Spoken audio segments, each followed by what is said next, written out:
today's video, tuturuan ko kayo mag manual cleaning ng Epson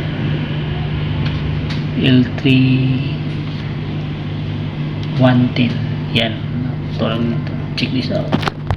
So yun, nakita nyo yan guys, may ano siya, may ano yan oh. Yan oh, pag hindi pa na-cleaning yung printer yan oh, may ano siya, may parang space yan oh. Paglinis natin sa printer guys, ito na yung ano niya, yan oh, wala nang putol-putol. Yan, kanina may putol-putol. Ang una nyong gagawin, i-power on nyo. Yan, power on nyo. Tapos mag manual cleaning, i-long press nyo to. Long press. Hintayin mag-bling-bling yung power button. Yan, bling-bling na siya. Yan, cleaning na yan mga guys. Yan, hintayin hanggang hindi mag-bling-bling yan, para matapos yung pag-cleaning ng manual cleaning ng printer L110 Epson.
Yan guys, tapos na mag-cleaning. Pag nag-cleaning kayo, long press nyo lang to para mag-blink dito. Ayan, ito, ilong press nyo to mag manual cleaning kayo. Ito yan ang mag manual cleaning kayo dito, i-press nyo, then mag-blink niya siya. So yun lang guys, makakatulong sa inyo.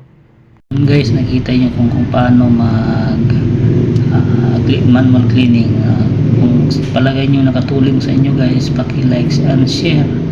Then sa hindi pa nakasubscribe, please subscribe my YouTube channel para na-update pa kayo sa mga bago kong video ng tutorial. Sa yun po, maraming salamat sa panonood. Thank you.